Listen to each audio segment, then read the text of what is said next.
So the concept I want to present today is a concept around asset-centric project management.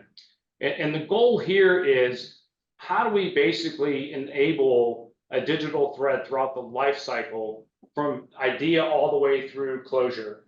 And hopefully the objective of this by doing it is we actually should drive much better business decisions. So this was highlighted by Marin, which he talked about the study by FMI, in which over 95% of the data is not utilized again.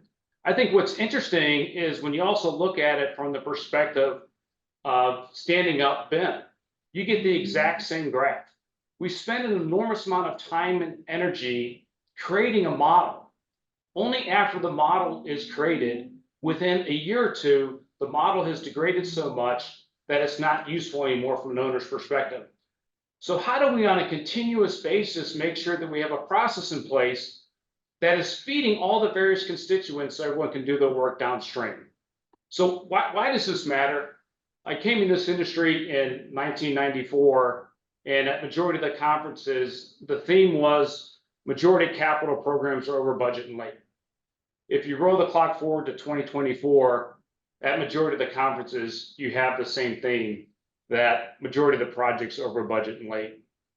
A lot of our focus, a lot of the mantra is really just on the design and construction phase, which is just 1 to 4 years.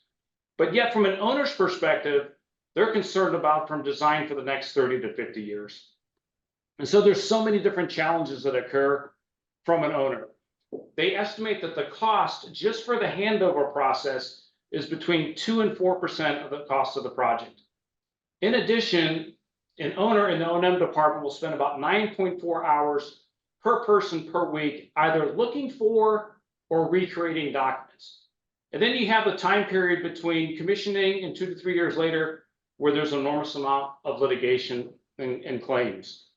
And so this industry still looks at things more so from a low cost perspective, but again, how do we get more so to a life cycle cost perspective? So again, that's what we're kind of discussing here today. How do we move from this environment of standing everything up from a single project and then just moving on to the next project? So here's the fundamental problem that we're trying to solve with at least the asset-centric approach.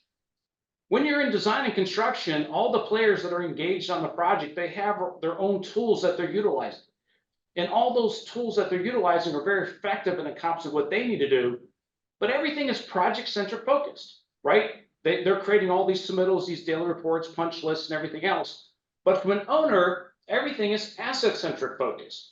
And so this presents the challenge of the project after the project. This is that 2 to 4%, the asset handover. Well, today, majority of the owners still get information either on a thumb drive or disk from the contractor. And usually it takes an owner between 1 to 2 years if they were to take that information to get into their system, which presents one of the biggest challenges. And this is why we came up with the methodology of the asset-centric, basically the golden thread. When you look at it from this perspective, if you do a facility condition assessment, but if you look at it from plan, design, build, operate, we continue as an industry, as I mentioned, go from phase to phase in which we create so much information, so much documentation that is valuable, but yet we have a massive drop off to the next phase. And that's what we're trying to resolve. You know, our key approach here with the asset-centric approach is creating that thread such that when we have concept all the way through disposal, we're building upon that information and we're passing that information on to the next phase in the life cycle. So what we have built is we have built a methodology in which the owner would define all of their assets and attributes that they want to track. So up in the top left-hand corner, they would define their taxonomy, what they want to utilize for all their assets and attributes. Then everybody that's on the project would have the ability to be able to link any documents or files now to the asset. So instead of creating all this project information, now you have this information that is linked to an asset. So now we're starting to create value. And that's what we're creating up in the top right-hand corner. We're starting to create this asset data repository that has all this rich information associated with each of the assets that's being put into place. In addition, we're able to feed, again, the asset becomes the lowest common denominator that can feed all these different systems. We're able to feed information to the CMMS system, to commissioning, to the model, to Esri. So on an ongoing basis, instead of looking at this as when the project gets completed, we hand everything over to the owner on a CD or on a thumb drive. As the project is being developed and as asset information is being collected, it's being digitally handed over to the owner to the various systems that are here. So what's exciting is if you had a 4-year project and if in year 1 or year 2, you had X number of assets already in place, you already had all the documentation, that information can be passed on to everybody downstream. In addition, if you're creating a digital twin model, this is where all the asset information from design and construction would always be fed to the digital twin. So this is an example of it in action.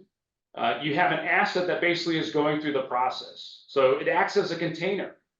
So as documents are being created, as information is being created, we are basically tagging that asset with all the information associated with it. So then what you get at the end is now you get the asset in the middle, and now you can start doing analysis with respect to cost, risk, schedule, design associated with that asset. Instead of receiving 20,000 submittals, 700 RFIs, X number of issues, X number of change orders, you now are able to look at a different lens, a different paradigm on your projects. You now have all your information associated with an asset. What this will do for you going forward, as an owner, you can start looking at your top assets across your portfolio so that on your next project, you can make different decisions based upon what were the design reviews, what were the RFIs, what were the change orders that came in. How can we continuously improve our business practices? What is it we need to communicate differently so we can mitigate the number of documents that are being created, the number of questions that are being created, the number of issues that are being created on a project. And then more importantly, by having this structure, now an owner should be able to have a summary of all the asset type information across their portfolio. So now you can start looking at the assets and determining which ones are end of life, which ones you need to actually replace. Most owners that we have met with the past couple of years, they don't have in a single spot all the asset information across their portfolio to give them a better indication of where they need to focus their time and energy. This was another key point that Maren pointed out, and I do want to emphasize, it's not just about the technology. It's all about the business process too. And we have a process that we call the asset-centric specification. If it's not in the contract, it's not going to get done by all the constituents. So what's critical here is we have a workshop in which we define what the owner's taxonomy is, because usually everybody comes to the table with their own taxonomy, which is a fundamental problem. We define what the business processes are. We define basically a communication spec, a contractual spec on the business processes that will be used by all players. And by doing that, and by being part of the specification, and by working with all the constituents, the general contractor now would have in their system an asset-centric offering that would have all the attributes and all the assets that they need to be able to collect for the owner. And as they're going through their process with submittals and all the other business processes, they're collecting all that information dynamically, and that information is being passed over to the owner. So the objective here would be is as each project goes on, the owner is becoming much more highly digitally proficient. And if the owner is more digitally proficient, hopefully we will reduce the overall risk. And I will hand it back over.